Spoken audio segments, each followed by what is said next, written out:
Hola, ¿qué tal? Es un gusto que nos acompañe. Recuerde que lo estamos invitando para que esté con nosotros en la Semana de la Reforma, que tendremos a René Kruger, Carlos Martínez, Eliseo Vilchis, mi hermana la maestra Marta y Cristian Gómez.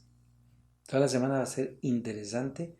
Tiene que inscribirse en https://inpeldivinorredentor.org. Ahí inscríbete para que estés con nosotros en vivo en Zoom. Vamos a orar para lo que hoy tiene Dios en este día. Oremos. Padre, oramos en el nombre del Padre, del Hijo y del Espíritu Santo. Siempre hablas a nuestras vidas. Siempre hablas a través del Espíritu Santo. En el nombre de Jesús oramos para que te manifiestes, seas en nuestras vidas, nos ayudes, nos bendigas, nos dirijas en todo. En el nombre de Jesús estamos orando. Amén.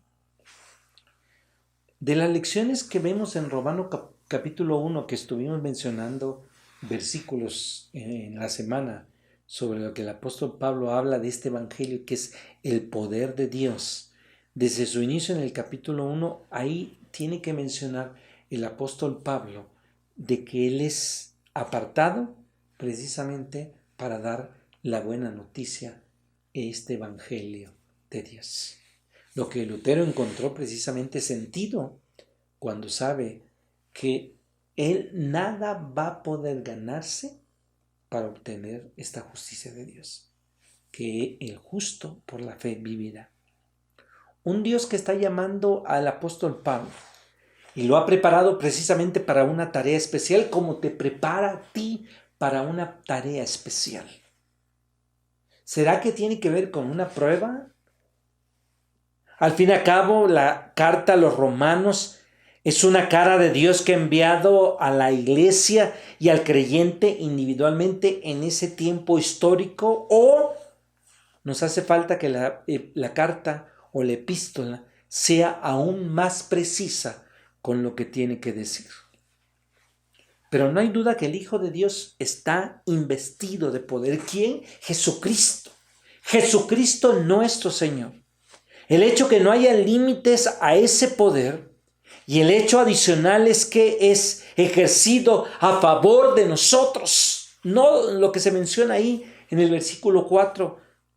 Nuestro Señor debe consolarnos en toda prueba, de tal manera como dice el escritor sagrado ahí en Hebreos capítulo 2, versículo 9, exclamésemos. Pero vemos a Jesús coronado de gloria y de honra. En el versículo 7 habla de esta gracia, de este favor inmerecido que llega a nosotros y viene su paz.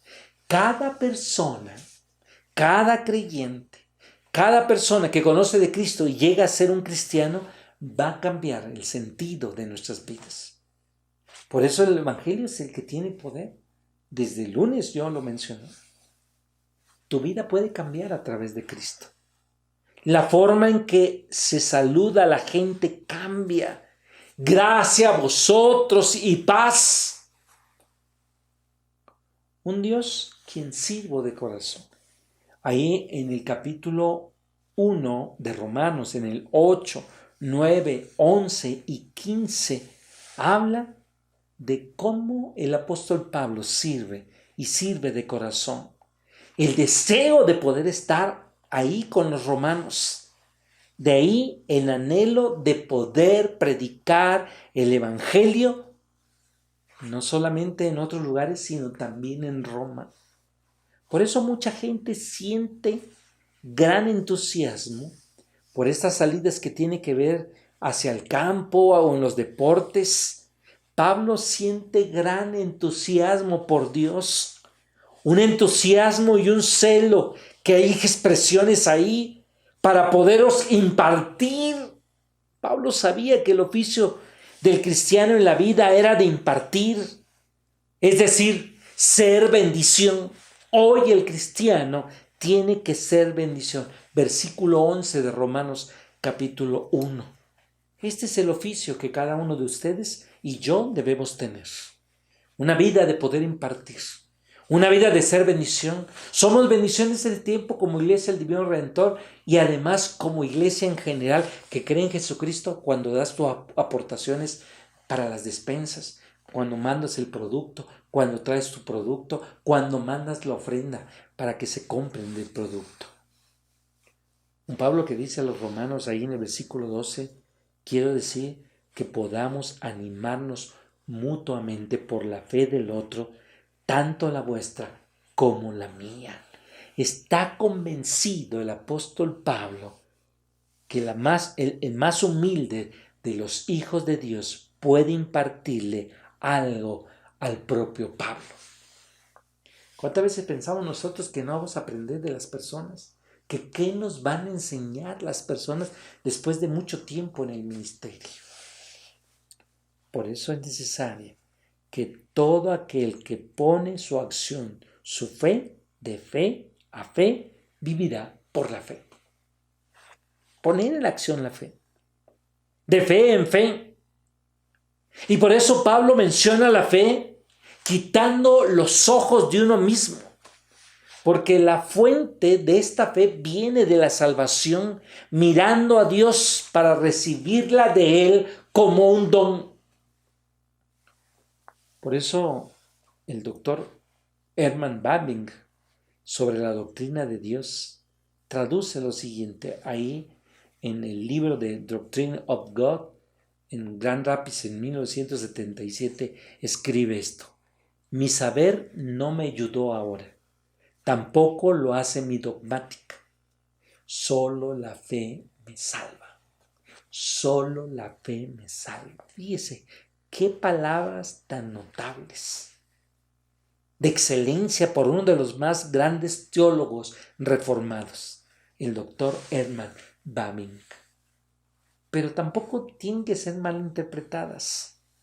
Fueron dichas cuando él iba a morir y no significaba que este humilde hijo de Dios hubiese retractado nada de lo que había escrito o que tuviese que inventar algo para lo que tiene que ver con esta expresión de la compunción. La afirmación simplemente significa que es un sistema de doctrina, no importa cuán necesario, no importa cuán valioso que sea, no es útil por sí solo, tiene que traducirse en nuestra vida cristiana, tiene que haber una fe genuina en el Dios Trino que se manifiesta precisamente en Jesucristo. Y por eso el doctor Bavinck era ciertamente un hombre de fe. Una fe que en este caso obraba a través del amor. Ahí menciona en el versículo 18, porque la ira de Dios se revela desde los cielos con toda impiedad e injusticia. No hay duda que es una tontería intentar degradar la ira de Dios. Dicha ira debe llenar nuestros corazones de alegría y de satisfacción, porque si la ira de Dios no ardiese contra el pecado, ¿cómo podría ser Dios el Dios santo? ¿Cómo podría un Dios carente de cualidad de la santidad salvarnos? ¿Cómo? Por eso nosotros insistimos que se tomen medidas drásticas contra el crimen y que se designen jueces y autoridades que no consideran el crimen como algo sin importancia. Es consciente. Esperar que las malvadas prácticas que llenan las mentes y los corazones de los hombres decentes de horror y de indignación dejen a un Dios indiferente. No vamos a minimizar la realidad de la ira de Dios. No deberíamos más bien agradecerle por su maravilloso plan por el cual el Hijo de Dios cargó con la ira de Dios en nuestro lugar. Dice en el versículo 21 hasta el 32, porque aunque no conocieron a Dios, ni glorificaron como Dios, ni le dieron gracia, cambiaron la gloria del Dios inmortal por una imagen. Por eso Dios los entregó a esta inmoralidad sexual, pasiones que traen deshonra Ellos no solo practican cosas malvadas, sino que aprueban de aquellos que las practican. El pecado genera pecado. Aparte de la gracia de Dios, el pecador desciende cada vez más bajo en la escalera del pecado. Y la moraleja es, hay que evitar el primer peldaño hacia abajo. Hay que evitarlo. Por medio de la gracia de Dios, por medio del poder de Dios, mantengámonos aferrados a Dios, a su voluntad para nuestras vidas, como se revela precisamente en la Escritura. Pablo, un siervo de Jesucristo, llamado así, pronuncia un anuncio precisamente a los miembros de la iglesia ahí en Roma. Su alborozo por el hecho de que la fe de estos romanos se ha hecho notoria en todas partes. Y les dice que él pide a Dios que les conceda la oportunidad de estar otra vez con ellos, para anunciar lo que puede considerar como un modo calificativo, a saber, que el Evangelio es el poder para salvación de todo aquel que pone en acción su fe. La justificación es básica para la salvación, es solo por la fe. Esta gran verdad, la dirección divina, fue proclamada primeramente a los judíos y ahora dada a los gentiles. Pablo añade lo que en Habacuc 2:4 ve, pero el justo vivirá por la fe.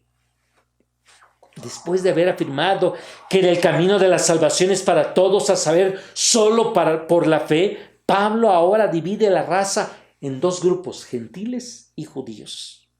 Describe las condiciones del mundo gentil. Demuestra que aun cuando Dios se dio a conocer por medio de esta revelación general, estos ni glorificaron a Dios como Dios, ni le dieron gracias. En lugar de adorar al único y verdadero Dios, se volvieron adoradores de los ídolos, dice en el versículo 22 y 23.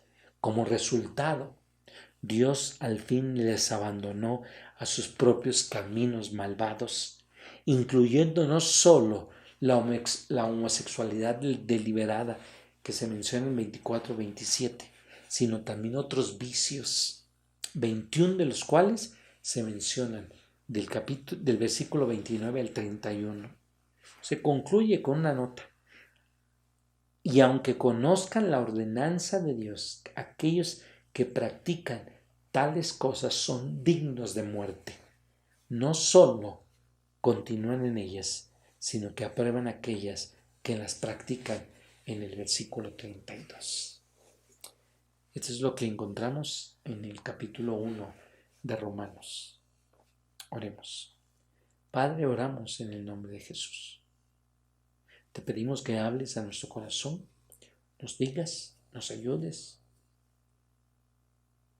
Gracias porque estás muy cercano hacia nosotros. En el nombre de Jesucristo, en ese nombre oramos. Amén. Gusto en saludarte. Te veo el domingo, si Dios lo quiere, ahí en tiempo bueno, no habrá tiempo con Dios, pero sí las predicaciones. Y ahora sí vamos a tener a las 9 de la mañana y 11:30 la oración y ayuno. Te sigo invitando a la semana de la Reforma 19 al 23 y terminamos con Zoom, con un culto que hemos preparado para ese día, domingo 25 a las 12 horas. Que Dios te bendiga. Hasta pronto.